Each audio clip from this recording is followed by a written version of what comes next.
Hello friends, मैं सुनील धवन स्वागत करता हूं आपके अपने YouTube channel Dhawan study point के अंदर।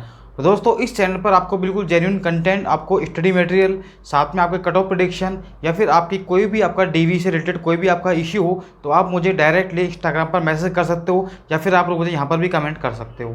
तो इस चैनल को आप लोग सब्सक्राइब कर लीजिए, क्योंकि मैं खुद एक एसएससी एस्पिरेंट हूँ। मैंने एसएससी, एमटीएस, 10+2 और सीजीएल सारे एग्जाम मैंने क्रैक किए हुए हैं। तो जो आपका कोई भी प्रॉब्लम हो, कोई भी डाउट हो आपको स्टडी से या फिर कोई भी डाउट हो, आप मुझसे पूछ सकते हो। तो ये तो हमारी चर्चा थी, तो आप लोग सब्सक्राइब कर लेना चैनल को। अब आज बात करने वाले हैं बिल्कुल एसएससी एमटीएस 2018 की जो कट ऑफ हो सकती है फाइनल वाली, उसके बारे में हम लोग डिस्कस करेंगे। और उससे डिस्कस करने से पहले हम लोग जानेंगे कि लास्ट ईयर में जो कट ऑफ थी उसमें क्या चेंज आया था, कितने फॉर्म भरे गए थे, कितनी आपकी प्री कट ऑफ थी, कितनी आपकी फाइनल कट ऑफ थी, कितने कैंडिडेट से और कितनी आपकी परसेंटेज गई थी। तो सारी बातें हम डिस्कस करेंगे पहले। तो प्लीज़ आप लोग इसको बिल्कुल वीडियो को ध्यान से देखना और लगातार सारे फैक्टर को हम लोग ध्यान में रखते हुए हम आगे जो कट ऑफ हमारी वो निकालेंगे बिल्कुल। और उससे ज़्यादा कट ऑफ नहीं जाएगी, मेरा वादा है आपसे, और उतनी ही कट ऑफ रहने वाली है। तो प्लीज़ वीडियो को लास्ट तक देखना।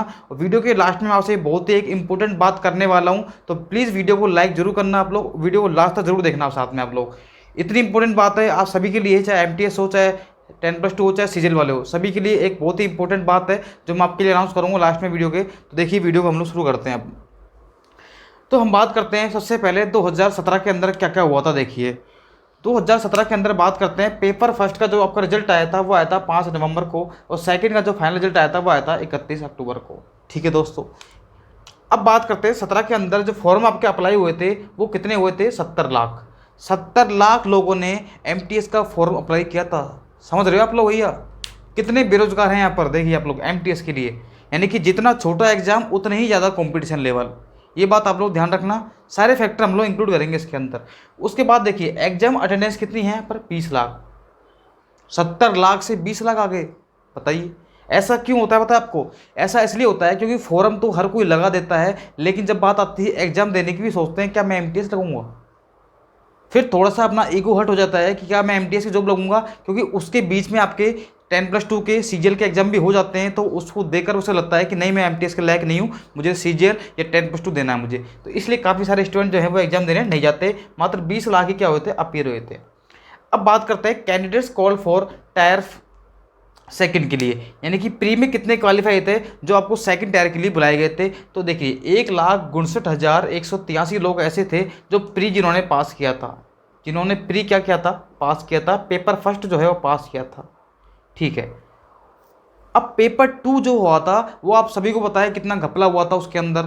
एक अपने जयपुर के अंदर वाईआईटी कॉलेज है, 2-3 कॉलेज भी हैं, उनके अंदर भी मतलब एक साथ चिटिंग करते हुए पकड़े गए थे। एक लाइन के अंदर सभी के रोल नंबर आए थे। तो काफ़ी सारा आपको पता होगा, बहुत अच्छे लेवल पे चिटिंग हुई थी। ठीक है, तो इसलिए क्या होता, जो कैंडिडेट्स थे कट ऑफ भी हाई जाने का कारण ये भी था पिछली बार। और डीवी के लिए जो बुलाए गए थे, देखिए डीवी के लिए जो बुलाए गए थे वो 23,511 स्टूडेंट थे। डीवी के लिए 23,511 बुलाए गए थे, और फाइनली जो सेलेक्ट किए गए थे वो थे आपके 10,674। फाइनली जो सेलेक्ट किए गए थे वो 10,677। यानी कि अगर मैं रेशियो निकालूँ उसका, तो समथिंग आपका मान लीजिए कि 2.5 गुना है ये। कितना है आपका? समथिंग मैं मान रहा हूँ उसको। ठीक है, समथिंग कितना है ये? 2.5 गुना स्टूडेंट जो है वो बुलाए गए थे कम से कम। तो 2.5 गुना कैंडिडेट्स बुलाए गए थे आपके लिए डीवी के लिए, यानी कि फाइनल मेरिट के लिए। ठीक है दोस्तों, अब देखिए, अगर हम बात करते हैं, देखिए मैंने एक दिल्ली की कट ऑफ ली है, क्योंकि सभी की कट ऑफ लिखना यहाँ पर पॉसिबल नहीं है, क्योंकि बहुत सारे हो जाता है, फिर वीडियो लंबी होती है। इस चक्कर में मैंने सिर्फ और सिर्फ दिल्ली के लिए, और इसी के आसपास आपकी कट ऑफ रही थी। आप सभी को पता है इस बार दिल्ली की कट ऑफ थोड़ी सी कम रही है, तो दिल्ली की पोस्ट ज़्यादा रहती है थोड़ी बहुत। देखिए, पेपर फर्स्ट की बात करते हैं, तो पेपर फर्स्ट की जनरल की जो कट ऑफ थी वो कितनी थी यहाँ पर? 110 थी। ओबीसी की 101 थी, एससी की 100 थी, एसटी की 87 थी, और एक्स सर्विसमैन की 49.50 थी, और ओएच की 93 थी, एचएच की 49.5 थी, वीएच कितनी थी आपकी? 76 थी। और फाइनल जो कट ऑफ गई थी वो कितनी गई थी? देखिए, 129.25। ओबीसी गई थी 127, और एससी गई थी 126, और एसटी गई थी 118, और एक्स सर्विसमैन की 77, ओएच की 123, 99 और 115। ये आप लोग चेक कर लेना। ठीक है, अब मैंने इनका एक रेशियो निकाला मैंने कि चलो ये तो कट ऑफ थी आपकी, ये जो कट ऑफ थी वो थी 150 में से। ये नंबर जो आए थे वो आए थे आपके 150 नंबर में से। ठीक है, लेकिन आपको पता है कि जो 18 में जो पेपर हुआ है ये हुआ था आपका 100 में से। तो मैंने सोचा कि क्योंकि सेकंड टायर 2 तो अपना इस बार काउंट होगा नहीं ना मार्क्स उसके, तो सिर्फ पेपर बेस फर्स्ट के अकॉर्डिंग आपके जो मेरिट बनेगी वो उसी पर बेस बनेगी। पेपर 2 तो ओनली क्वालिफाइंग मार्क्स था आपका, ठीक है। तो मैंने सोचा कि एक बार इनके परसेंटेज निकालते हैं भी कितनी परसेंटेज जा रही है पिछली बार में। तो मैंने परसेंटेज निकाला, मैंने देखी ये परसेंट जो है बिल्कुल लमसम है, आसपास है। तो आप लोग ऐसे नहीं मत करना सर आपने तो परसेंटेज गलत निकाल दी है, आप क्या टीचर हो, ऐसे मत करना। मैंने बिल्कुल एक रफ रेशियो निकाला है परसेंटेज का। तो देखिए 86 परसेंटेज की बात करें तो जनरल कट ऑफ गई थी 86। समझ रहे हो आप लोग कितना, मतलब एमटीएस की कट ऑफ देख लिया आप लोग, है ना। अब कौन कहता है कि एमटीएस छोटी जॉब है, कट ऑफ देखिए भैया सबसे हाई कट ऑफ है इसकी। 86% जो है वो कितनी है, जनरल गई थी। ओबीसी की बात करते हैं तो 84%, ये कितने में से आपकी 100 में से गई थी, परसेंटेज निकाल रहा हूँ मैं। और एससी की बात करता हूँ 84, मतलब एससी और ओबीसी के बराबर थे। और इस बार भी लगभग रेशियो वही सेम है, 2018 के अंदर भी एससी और ओबीसी की जो कट ऑफ है वो आसपास ही रहने वाली है बिल्कुल, ठीक है। और कई जगह तो ओबीसी कम भी है वैसे बात करो तो। देखिए एससी की बात करें तो एससी की 84 थी, एसटी की बात करें तो 78 है, ठीक है। एक्स सर्विस मैंने कितनी गई थी, 52% गई थी। ओएचसी जो गई थी आपकी वो 82 गई थी, ठीक है। कितनी गई थी आपकी 82%, ठीक है। ओएच की ज़्यादा गई थी, मतलब एचएच की जो गई थी वो कितनी गई थी 66%। वीएच की देख ली 70%। मतलब आप देख रहे हो पीडब्ल्यू कैंडिडेट्स की कट ऑफ भी मतलब अच्छी खासी गई थी। तो यार कितना कंपटीशन है, मतलब यार देखिए आप लोग, जितनी मैंने आपसे पहले कह रहा हूँ जितनी छोटी पोस्ट होगी कंपटीशन उतना बढ़ता जाएगा। और क्यों बढ़ता है, आप कैंडिडेट देख लीजिए आप लोग, क्योंकि आप सभी को पता है ग्रेजुएशन वाले थोड़े से कम होते हैं, फिर 12वीं पास बहुत ज़्यादा स्टूडेंट होते हैं, 10वीं पास तो हर कोई मिल जाता है आज टाइम पे। तो इसलिए क्या होता है आपका कंपटीशन लेवल भी क्या होता है धीरे धीरे बढ़ता जाता है, ठीक है। तो ये तो बात थी हमारे आज की 2017 के अंदर जो कितनी कट ऑफ थी उसका पूरा डेटा मैंने एनालिसिस कर दिया। अब बात करेंगे 2018 को बिल्कुल डिटेल से। तो वीडियो को आप लोग लगातार देखते रहिए, एक बार आप लोग उसका स्क्रीनशॉट ले लीजिए एक बार, ठीक है। देखिए आगे अगर हम बात करें एक बार 2018 के लिए, अगर हम थोड़ा सा एनालिसिस करें तो हमें देखिए क्या मिलता है। देखिए 2018 के अंदर जो फॉर्म अप्लाई हुए थे वो हुए थे आपके 38 लाख से, यानी 38.5 लाख के आसपास आपके फॉर्म हुए थे। जबकि पहले कितने थे, पहले कितने थे आपको खुद चेक करिए एक बार, 70 लाख थे। यानी कि डायरेक्ट आपके 50% फॉर्म क्या हो गए, कम हो गए थे लगभग। अपीयर कितने हुए 19 लाख, और पहले कितने हुए थे 20 लाख, यानी बराबर। मतलब ये तो मामला बिल्कुल बराबर कर दिया इन्होंने तो, है ना। अब देखिए 18, अब इस बार जो कट ऑफ है वो दो डिवाइड में किए है, 2 ईयर के अंदर 18 से 25 और 18 से 27। तो प्री में कितने स्टूडेंट क्लियर किए हैं 84,778। और 18 से 27 के अंदर कितने पास हुए हैं प्री के अंदर 26,384, ठीक है। तो टोटल जो कैंडिडेट्स पास किए गए हैं वो 1,11,162। और पहले कितने पास किए गए थे 1,62,000। यानी कि पहले जो पास किए गए थे वो ज़्यादा थे, इस बार कम पास किए गए हैं, ये आप सभी को पता होगा, ठीक है। और वैकेंसी पिछली बार वैकेंसी कितनी थी यहाँ पर, पिछली बार जो वैकेंसी थी वो 10,000 के आसपास थी, है ना। पिछली बार जो वैकेंसी थी वो आपके शायद में लिखनी रखी मैंने कहीं पे, शायद हाँ पहले लिखी थी मैंने। और इस बार थोड़ी सी वैकेंसी कम है, या हो सकता है कि आपके जब लास्ट आपका रिजल्ट आएगा तब तक आपकी वैकेंसी बढ़ जाए, बराबर हो जाए, ऐसा मुझे लगता है। हो सकती है वैकेंसी, क्योंकि एमटीएस में काफ़ी वैकेंसी आती है हर साल। देखिए अगर हम बात करते हैं, देखिए अब हम डेटा की बात करते हैं। टायर फर्स्ट में 18 से 25 और 18 से 27, ये मैंने आपके सिर्फ और सिर्फ दिल्ली के लिए बात की। पहले मैंने दिल्ली के लिए बात की थी और इस बार भी मैं दिल्ली के लिए बात कर रहा हूँ। और जैसे जैसे स्टेट में आपकी जहाँ जहाँ कट ऑफ कम हुई है उतनी इतने आप लोग माइनस कर लेना, मैं आपके लिए थोड़ा सा बता देता हूँ, क्योंकि सभी की स्टेट लेना थोड़ा सा मुश्किल पड़ता है, आप सभी को पता है। अब आपको लगता है कि महाराष्ट्र की, देखिए महाराष्ट्र में सबसे कम कट ऑफ गई है, तो आप लोग उसी हिसाब से आप लोग अपना एडजस्ट कर लेना, ठीक है। तो हम बात करते हैं एक बार, सबसे पहले बात करेंगे हम लोग जनरल की। तो जनरल की जो कट ऑफ थी प्री की कितनी थी 75.56 थी आपकी, ठीक है। किसकी कट ऑफ थी ये, टायर फर्स्ट की कट ऑफ थी आपकी 18 से 25 के अंदर। जबकि 18 से 27 के अंदर ये कट ऑफ कितनी थी 73.28 थी आपकी, ठीक है। कैंडिडेट्स भी 28 में कम बुलाए गए, कट ऑफ भी इससे थोड़ी सी कम है इसकी, ठीक है। अब देखिए और ईडब्ल्यूएस की बात करते हैं तो 70.45 थी और 18 से 27 में 69.57 थी। ओबीसी में 70 थी, ये भी 69 थी। एससी के अंदर 74 थी, यहाँ पर 72 हो गई, ठीक है। एसटी में 59 थी, यहाँ पर 62 हो गई। और ईएसएम की जो थी 20 थी, यहाँ पर यहाँ कितनी हो गई 20 बराबर से। यहाँ पर ओएस में 60, ये बराबर है। एचएस के अंदर डिफरेंस है 3 नंबर का, वीएच के अंदर भी डिफरेंस है 3 नंबर का, ठीक है। तो ये तो कट ऑफ थी आपकी प्री की। अब आपकी फाइनल कट ऑफ कितनी जा सकती है, अगर हमने इतना सारा डेटा एनालिसिस किया, हमने देखा कि फॉर्म भी पिछली बार ज़्यादा अप्लाई हुए थे और कैंडिडेट्स तो आपके बराबर ही बराबर आपके क्या हुए थे, बैठे थे एग्जाम के अंदर। लेकिन अगर बात करें रेशियो की पहले ज़्यादा पास किए थे, इस बार थोड़े कम पास किए गए। और कट ऑफ की बात करते हैं, पहले कट ऑफ ज़्यादा क्यों गई थी, उसका रीज़न मैंने आपको बताया था।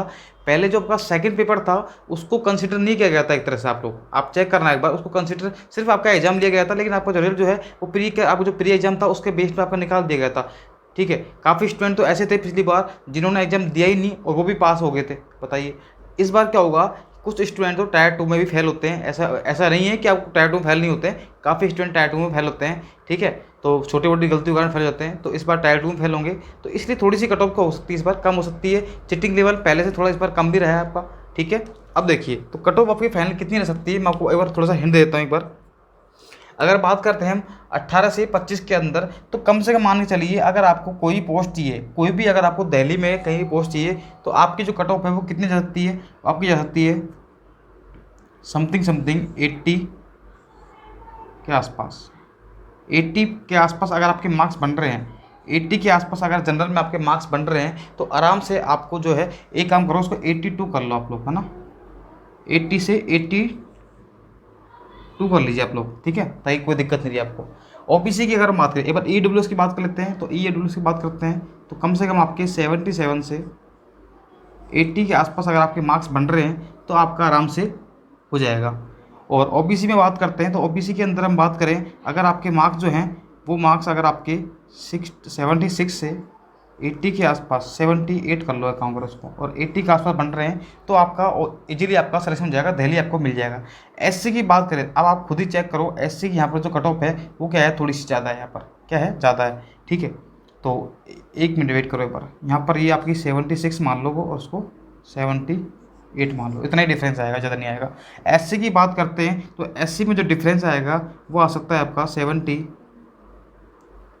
से 80 के आसपास। ठीक है, एसटी की बात करते हैं, तो एसटी की जो कट ऑफ है अगर दिल्ली की बात करें तो 64 से 68 तक आपकी कट ऑफ जा सकती है। ईएसएम की बात करते हैं, तो ईएसएम ज़्यादा डिफरेंस नहीं आएगा आपके, अगर आपके 25 से 27 मार्क्स बन रहे हैं तो इजीली आपको मिल जाएगी। ओएच की बात करते हैं, तो ओएच के अंदर भी कम से कम आपको 63 से 65 तक अगर मार्क्स बन रहे हैं तो आपको मिल जाएगी। एचएच की बात करते हैं, तो कम से कम आपको 38 से 40 नंबर तो लाने पड़ेंगे कम से कम। और वीएच की बात करते हैं, तो वीएच के अंदर आपको 62 से 65 तक अगर आपके मार्क्स बन रहे हैं तो आराम से आपको दिल्ली कोई ना कोई पोस्ट आपको मिल जाएगी। ठीक है, ये थी आपके 18 से 25। अब बात करते हैं 18 से 27 के अंदर, तो इसकी अगर बात करें तो आपकी जो कट ऑफ रहने वाली है वो लगभग इसके पास ही रहेगी। देखिए अगर हम ईडब्ल्यूएस की बात करते हैं, तो कट ऑफ जो है आपकी वो 70, एक मिनट आप यहाँ कितनी कट ऑफ थी, 70 थी ना यहाँ पर ये, तो ठीक है, हाँ इतनी रहेगी आपके पास। 76 से मान लीजिए आप लोग 79 मान लीजिए आप लोग इसको, है ना। ठीक है, और तो मार्कर काम नहीं कर रहा है, वेट करो। ठीक है, और अगर हम इसकी बात करते हैं, देखिए अगर हम लोग बात करते हैं जनरल की, तो 73 थी इस बार कट ऑफ, यहाँ पर कितनी थी आपकी 75, तो ज़्यादा डिफरेंस नहीं आएगा, 2-1 नंबर का डिफरेंस आएगा। यानी कि मैं कह सकता हूँ अगर आपके 79 से 81 के आसपास बन रहे हैं तो आराम से आपका सिलेक्शन हो जाएगा। ओबीसी की बात करते हैं, तो ओबीसी के अंदर देखिए कट ऑफ जो है सेम रहेगी, लगभग 75 से अगर आपके 77 के आसपास बन रहे हैं तो इजीली आपका 18 से 27 में आपका सिलेक्शन हो जाएगा। एससी की बात करते हैं, तो एससी के अंदर जो कट ऑफ है वो जा सकती है आपकी 76 से 78 तक। ठीक है, अगर आपको दिल्ली चाहिए तो इतने मार्क्स आपके बनने चाहिए। एसटी की बात करते हैं हम लोग, एसटी की अगर हम बात करें, तो एसटी के अंदर अगर आपके मार्क्स जो हैं वो कितने बन रहे हैं, देखिए अब यहाँ पर देखिए, यहाँ पर कट ऑफ क्या है, ज़्यादा कम है, यहाँ पर क्या है, ज़्यादा है, तो कट ऑफ क्या होगी, यहाँ पर थोड़ी सी इंक्रीज होगी। ठीक है, तो कितनी होगी, 66 के आसपास और 67 के आसपास आपके मार्क्स अगर बन रहे हैं। ठीक है, इसको एक काम करो आप लोग 70 तक कर लीजिए आप लोग। ठीक है, और ईएसएम की बात करें, तो ईएसएम की देखिए यहाँ पर 20.10 है, यहाँ पर 20 थोड़ा सा डिफरेंस आया, तो लगभग इतनी रहेगी आप कट ऑफ, यानी कि 24 से 26 के आसपास अगर आपके मार्क्स हैं तो आपको आराम से मिल जाएगी। ओएच की बात करते हैं, तो ओएच के अंदर देखिए यहाँ पर 60 पॉइंट कितना है समथिंग, थोड़ा सा डिफरेंस, थोड़ा हल्का सा डिफरेंस है, तो यहाँ पर भी ज़्यादा डिफरेंस नहीं आएगा। अगर आपके मार्क्स 62 से 64 के आसपास है तो आराम से आपको मिल जाएगी। एचएच की बात करते हैं, तो 32 से 29 हुई है, यानी कि थोड़ा डिफरेंस आया है, तो यहाँ भी डिफरेंस आ जाएगा। 35 से अगर आपके 38 के आसपास बन रहे हैं तो इजीली आपको मिल जाएगी। 57 से देखिए, अगर बीएच की बात करें तो कितनी है, 62 से आसपास आपकी कट ऑफ थी, किसकी, 18 से 25 के अंदर। तो यहाँ पर डिफरेंस देखिए 57 से 54 डिफरेंस आ रहा है 3 नंबर का। तो यानी कि अगर आपके मार्क्स जो हैं 60 से अगर 62 के आसपास बन रहे हैं तो आराम से आपको कोई ना कोई पोस्ट मिल जाएगी। ये पोस्ट थी आपकी दिल्ली के लिए, ठीक है। ये तो मैंने आपका एक रफ डेटा लिया है। तो ये कट ऑफ आपकी थोड़ी सी आपकी हो सकता है, देखिए ज़्यादा डिफरेंस नहीं आएगा आपके, प्लस माइनस आप लोग 3 मार्क्स पर लेना, इससे ज़्यादा डिफरेंस नहीं आएगा, मैं आपसे गारंटी दे रहा हूँ। इससे ज़्यादा आपका डिफरेंस नहीं आएगा। दिल्ली में आपको इतने मार्क्स पर आराम से आपको कोई ना कोई पोस्ट मिल जाएगी। और बात करते हैं, अगर आप पूछो कि महाराष्ट्र के अंदर, तो महाराष्ट्र के अंदर जैसे आपकी जिस कैटेगरी कट ऑफ कम हुई है तो उस हिसाब से आप लोग उसमें एडजस्ट कर लेना, ठीक है दोस्तों। तो ये आपका, अगर आपको एक रफ डेटा समझाने के लिए मैंने एक पूरा आपको डेटा एनालिसिस किया। अगर आपको वीडियो पसंद आई तो प्लीज़ को लाइक और शेयर जरूर कर देना। और दोस्तों मैंने आपसे कहा था कि मैं लास्ट में आपसे एक बात करूँगा बहुत इंपॉर्टेंट, तो वो बात क्या है वो सुनिए आप लोग पहले। तो आप सभी को पता है आपका CGL का, CSSL का और MTS तीनों एग्जाम हो चुके हैं। और काफ़ी स्टूडेंट इसमें ऐसे होते हैं जो ऑलरेडी पहले सेलेक्टेड होते हैं। तो मैं उनसे एक रिक्वेस्ट की, मैंने एक वीडियो बनाई है तो उसको देखना आप लोग। मैंने उसमें बताया आपको कि जो स्टूडेंट सेलेक्ट हो चुके हैं प्लीज़ उनको अगर वही पोस्ट वापस से मिल रही है, वही पीरियड वापस से मिल रही है तो उसको आप लोग फील मत करना। जैसे अगर बात करें CGL की, अगर उसके पास ऑलरेडी 4600 पीरियड पहले से है और वापस से उसको वही पोस्ट मिल रही है तो प्लीज़ उसको अगले में आपको DV में नहीं जाना है, ताकि वो जो आपकी पोस्ट है वो किसी और स्टूडेंट को मिल जाए जिसको उसकी बहुत ज़्यादा ज़रूरत हो, ठीक है दोस्तों। देखिए ऐसा करने से अगर आपके किसी एक स्टूडेंट का भला हो रहा है तो ये बहुत अच्छी बात है। तो चाहे SSC CGL हो, चाहे 10+2, चाहे MTS हो, आप सभी को ये करना है। अगर आपको CGL की पोस्ट मिल गई है तो आपको 10+2 और MTS की DV में नहीं जाना है आपको। अगर आपको CSSL की पोस्ट मिल गई है तो आपको MTS की DV में नहीं जाना है आपको। क्यों जा रहे हो आप लोग फालतू में? वो पोस्ट किसी स्टूडेंट को दीजिए जिसको ज़रूरत है उसकी। तो मैं आपसे ये रिक्वेस्ट करूँगा, प्लीज़ आप लोग मतलब थोड़ा सा आप लोग कॉम्प्रोमाइज़ कीजिए अपने बारे में, थोड़ा सा किसी स्टूडेंट के बारे में सोचिए आप लोग, ठीक है दोस्तों। तो इतनी हम लोग बात करेंगे आज। ओके, मिलते हैं हम नई वीडियो में, जब तक के लिए bye bye. Okay, thanks for watching.